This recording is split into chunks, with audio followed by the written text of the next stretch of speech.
Salam sepak bola, teman-teman netizen atau warganet yang saya hormati semuanya. Welcome back ke konten terbaru dari channel YouTube Triple B. Dan di konten terbaru hari ini, sesuai dengan permintaan kalian, saya ingin memberikan analisa dari dua pertandingan Liga 1.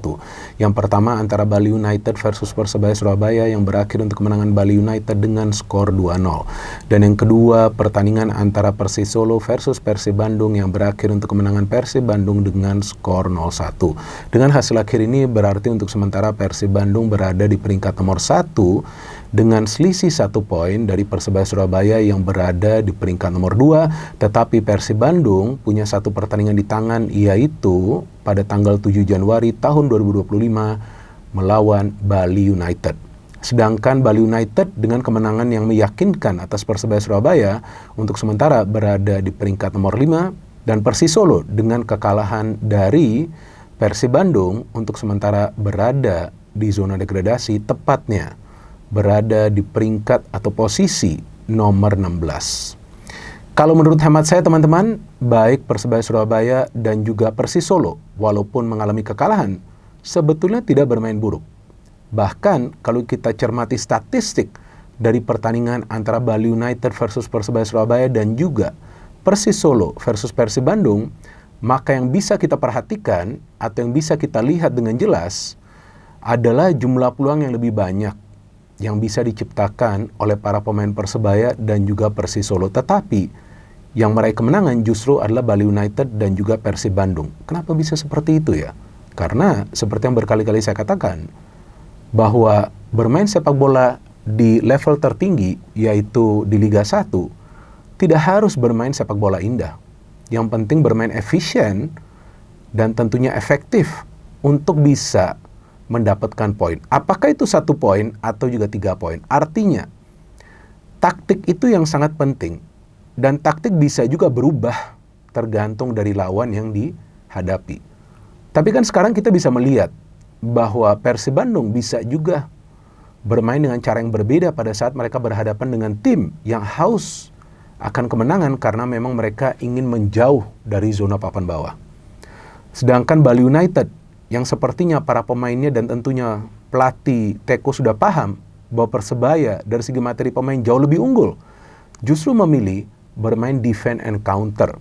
Dan ternyata itu berhasil. Artinya memang taktik ini sangat penting di sebuah pertandingan sepak bola. Bahwasannya ada sebuah tim tidak bermain indah, yaitu juga tergantung dari taktik yang dipilih oleh sang pelatih. Dan yang saya bingung, pada saat biasanya Persebaya itu bermain yang namanya compact football, yang berkali-kali saya jelaskan, justru di kandang Bali United, Persebaya berani bermain terbuka. Itulah yang ternyata dimanfaatkan oleh para pemain Bali United. Sedangkan Persib Bandung di pertandingan lawan Persis Solo, saya yakin teman-teman yang merupakan fans dari Persib Bandung tentu deg-degan, was-was, atau mungkin juga gregetan melihat permainan dari Persib Bandung khususnya di babak pertama. Tapi ternyata Persib lah yang meraih kemenangan, dan juga untuk sementara ini Persib Bandung adalah satu-satunya tim di Liga 1 yang belum terkalahkan.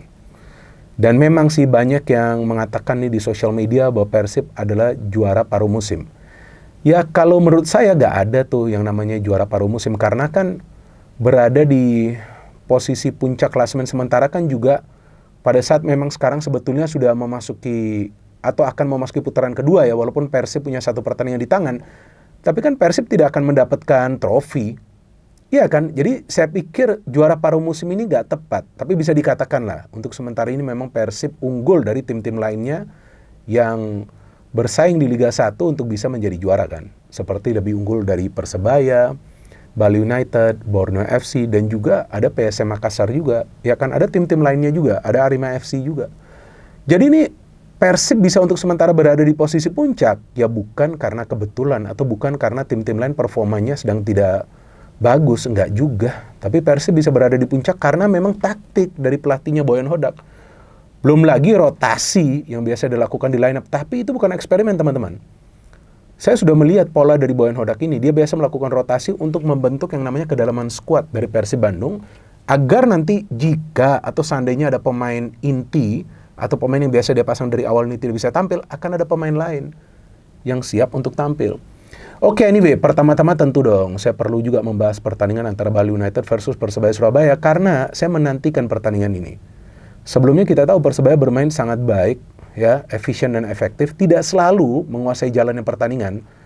Tapi di pertandingan ini ball possession dari Persebaya Surabaya itu tinggi, lebih tinggi daripada Bali United. Karena Persebaya turun untuk meraih kemenangan, kelihatan banget. Ya, bukan saja karena Persib coba untuk mengejar Persebaya, tapi Persebaya juga paham bahwa Bali United ini perlu dikalahkan karena Bali ini perlahan-lahan nanti akan panas. Padahal Bali United ini adalah salah satu tim yang sulit loh untuk bisa mencetak gol. Bahkan mereka sebetulnya tidak punyalah striker predator kan. Everton itu kan adalah striker yang biasa memberikan umpan atau membuka ruang bagi rekan-rekan yang lain. Dan sebetulnya Persebaya bermain bagus, gak ada salahnya lah dari permainan Persebaya. Cuman ya, memang nih dari segi taktik Teko nih kelihatan lah, dia sudah tahu, udahlah meminta para pemainnya tunggu saja, sabar saja. Coba untuk menyerap serangan dari para pemain Persebaya. Dan pas juga nih form dari Maringa lagi bagus-bagusnya karena dia melakukan banyak saves. Secara keseluruhan selama 90 menit banyak sekali saves yang dia lakukan. Apalagi yang dari Rashid itu tuh. Yang Rashid mendapatkan peluang dari free kick. Wah, itu luar biasa save-nya. Hernando Ari juga ada save kan dari Irfan Jaya kan. Cuma dalam menyerang, ini kalau yang saya lihat ya teman-teman ya, mungkin juga saya salah, teman-teman juga bisa. Nanti kalau mau menonton ulang pertandingan ini bisa. Bahwa para pemain Persebaya itu sering out of position pada saat mereka menyelesaikan sebuah proses serangan. Itu yang coba dimanfaatkan oleh para pemain Bali. Buktinya tuh pada saat Kadek salah heading kan, langsung tuh tiba-tiba bola terarah ke Irfan Jaya. Hampir saja Irfan Jaya mencetak gol. Tapi dalam build up Persebaya bagus. Nggak ada salahnya. Mereka bahkan bisa menciptakan lebih banyak peluang daripada Bali United di babak pertama. Iya kan? Dari Rashid, free kick yang tadi sudah saya katakan, Bruno mendapatkan peluang. Jadi pergerakan dari para pemain Persebaya ini sudah bagus pada saat menyerang, tapi pada saat defend, itu yang coba dimanfaatkan oleh para pemain Bali. Jadi di babak pertama pun, jika teman-teman perhatikan, para pemain Bali itu bisa mendapatkan ruang di lini tengah pada saat mereka membangun transisi. Cuma memang end produknya mereka belum bisa menciptakan peluang. Tapi di babak kedua, kelihatan para pemain Bali itu bertahan lebih dalam. Ini juga mungkin yang memancing para pemain Persebaya lebih berani keluar. Nah, pada saat itu dilakukan oleh para pemain Persebaya, baru kita lihat para pemain Bali itu bisa menciptakan peluang melalui yang namanya counter attack. Gol pertama tuh kelihatan banget. Kalau nggak salah, Kadek bisa mengambil bola dari Malik Rizaldi ya. Kemudian dia memberikan umpan kepada Privat Barga yang mendapatkan ruang karena Michael Tata itu out of position. Tapi Michael Tata sebetulnya bisa recover. Bahkan ada Kadek juga. Tapi kita lihat kepintaran dari Privat Barga. Padahal di babak pertama tuh dia benar-benar dikunci oleh Tata. Tapi di babak kedua dia paham, dia harus lepas kawalan. Itu dia lakukan dan dia bisa melakukan finishing. Ini finishing yang memang perlu dia lakukan. Karena dengan unggul 1-0 itu memancing lagi para pemain Persebaya lebih berani untuk keluar. Dan saya bingung juga kenapa Paul Munster terlambat mengganti Tata. Karena di babak kedua itu beberapa kali pada saat dia overlap dia terlambat turun. Dan itu terbukti. Memang dia memainkan Kasim Botan ini bagus karena dia membutuhkan pemain yang lebih ofensif selain Tony Firmansyah, walaupun Tony juga mendapatkan peluang di babak pertama. Tapi Tata ini agak terlambat ditarik keluar. Ya, bukan artinya saya mengatakan Tata jelek, enggak, babak pertama bagus, tapi babak kedua itu kelihatan para pemain Bali sudah tahu kita attack dari sektornya Michael Tata ini karena Tata memang fullback yang ofensif dan sejauh ini permainan dia stabil juga sih di Persebaya. Tapi pada saat lagi-lagi ada proses counter setelah Elias Dola menghalau bola ke Privat Barga kepada Everton kepada Privat Barga kepada Irfan Jaya. Itulah yang namanya counter attack yang cantik. Sehingga Irfan Jaya bisa melakukan finishing dan kita lihat ya Irfan Jaya bahkan tidak melakukan selebrasi karena sebelumnya juga dia pernah membela Persebaya Surabaya. Jadi kelihatan banget walaupun para pemain Persebaya tetap fighting spiritnya luar biasa. Hampir juga Rashid kembali mencetak gol kan. Yang dia sundul tuh kalau nggak salah Maringa bisa melakukan save. Tapi ya secara taktik nih Bali sudah unggul. Karena Bali sudah kelihatan para pemainnya nggak mau nyerang, nggak mau bermain terbuka. Padahal bermain di kandang Bali loh. Mereka memilih bertahan tapi main counter dan itu berhasil sehingga Bali bisa meraih kemenangan dengan skor 2-0. Tapi kita tahu bukan akhir bagi Persebaya. Mereka punya pemain yang istimewa yang sekarang sebetulnya mulai mendapatkan chemistry. Cuma di next match mereka harus berhati-hati ketika mereka menyelesaikan sebuah proses serangan, recovery negatifnya itu harus lebih cepat. Oke, sekarang saya ingin membahas pertandingan kedua. Oh, sudah lama ya, sudah 10 menit nih omongan saya, bacotan saya ya. Kalau pengamat kan katanya banyak bacot. Tapi ya kalau Bung Binder kan bacotnya berkualitas. So, ini pertandingan kedua yang ingin saya bahas, Persis Solo versus Persib Bandung.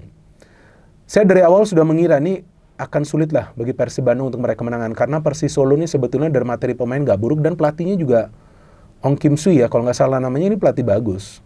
Tapi Boyan Hodak kita tahu lah, sudah membuktikan bahwa dia punya kemampuan untuk meracik taktik agar Persib menjadi juara. Betul kan, musim lalu dia buktikan itu. Dan walaupun di line up ini ada perubahan yang dilakukan, tapi ini adalah perubahan seperti yang tadi saya katakan untuk membentuk chemistry di antara para pemain Persib secara keseluruhan. Tapi Persis Solo luar biasa permainannya. Mereka ngotot, determinasi mereka tinggi, itu juga mungkin yang mengagetkan para pemain Persib. Sehingga Persis yang lebih banyak bisa menciptakan peluang. Di babak pertama tersebut kan Facundo, Arkan Kakak, Facundo bahkan 2 kali. Tapi Teja bagus formnya. Ini kan Teja biasa dirotasi ya dengan Kevin Rey Mendoza. Bagus formnya, terlepas yang dia membuat blunder tuh di babak kedua kan. Walaupun kemudian finishingnya dari Zainuddin Faris kalau nggak salah tuh nggak bagus. Tapi para pemain Persib kelihatan kehilangan sosok Deddy Kusnandar yang bisa menemani Maklok di tengah untuk melakukan pressing dan counter attack yang cepat. Artinya suplai bola ke depan ini tidak berjalan bagi Persib Bandung.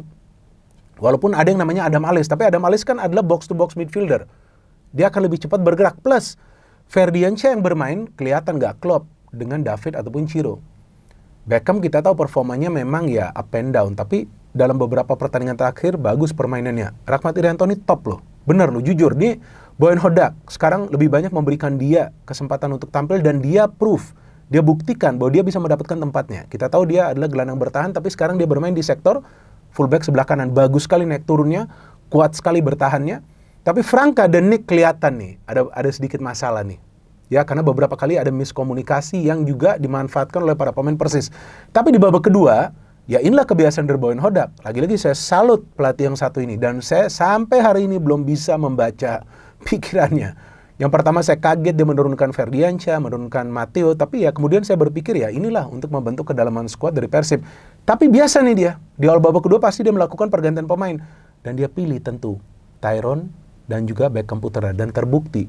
Baru beberapa menit mereka masuk, langsung bisa ada gol tercipta. Lagi-lagi, gak perlu banyak passing di antara para pemain Persib. 2 sampai maksimal 3 kali passing. Bola itu sudah nyampe ke pertahanan tim lawan untuk bisa menciptakan peluang dengan harapan mencetak gol. Dan ternyata Persib bisa mencetak gol melalui Tyron pada saat dia bisa mendapatkan umpan dari Ciro. Dan Ciro kita lihat bisa mencari ruang secara baik. Dia coba untuk keluar dari kawalan para pemain Persis Solo yang mengawal dia luar biasa di babak pertama. Maklok lagi-lagi adalah kunci sentral di lini tengah dari Persib Bandung. Artinya beban dari Maklok lebih besar sekarang setelah Deddy Kusnandar absen. Dan saya juga belum baca beritanya berapa lama dia absen. Jika teman-teman punya informasi, bisa memberikan informasi tersebut di kolom komentar di bawah konten ini. Waduh, kebanyakan ya saya ngomongnya. Masih ada ya? Masih ada durasi? Oke. Ada ya? Oke. Itu fan Persib itu di belakang kamera, biasa istri saya. Jadi jangankan dari teman-teman, dari dia saja sudah mendapatkan tekanan dari pagi tadi untuk membuat konten. Baru sekarang saya bisa buat konten. Oke, daripada curhat terus saya lanjutin. Jadi, nah di sini kita bisa melihat pada saat Tyron dan Beckham masuk, ini adalah kepingan yang dibutuhkan oleh Boyan Hodak agar serangan dari Persib ini lebih terpola dan bola juga bisa nyampe ke David da Silva. Dan memang Persib lebih banyak menciptakan peluang itu di babak kedua, terlepas para pemain Persis yang tidak give up. Saya pikir ini Persis sudah menciptakan banyak sekali peluang, tapi ya sepertinya ini bukan hari baik ya bagi para pemain Persis Solo ya. Karena Irfan Johori depan gawang lu 2 kali gak bisa koneksi. Dan di babak kedua tuh Sho Yamamoto pun hampir mencetak gol loh. Itu bisa di-save luar biasa oleh Teja Pakualam. Tapi Persib juga mendapatkan peluang dari Ciro dan juga David. Jadi karena para pemain Persib memang bisa menciptakan lebih banyak peluang di babak kedua, karena mereka menaikkan tempo permainan, ya mereka juga berhasil mencetak gol. Dan kita lihat staying power dari para pemain Persib juga jauh lebih baik sekarang dengan rotasi yang biasa dilakukan oleh Boyan Hodak. Dan man of the match tentunya kalau bagi saya adalah Teja Pakualam. Luar biasa saves yang dia lakukan sehingga para pemain Persis Solo juga tidak bisa mencetak gol di pertandingan semalam. Oke, sampai di sini saja teman-teman analisa yang bisa saya berikan, dan kita tunggu nanti pertandingan selanjutnya dari Liga 1, yaitu pertandingan antara Bali United versus Persib Bandung yang akan dimainkan pada tanggal 7 Januari tahun 2025. No hit, no politics, only football. Salam sepak bola.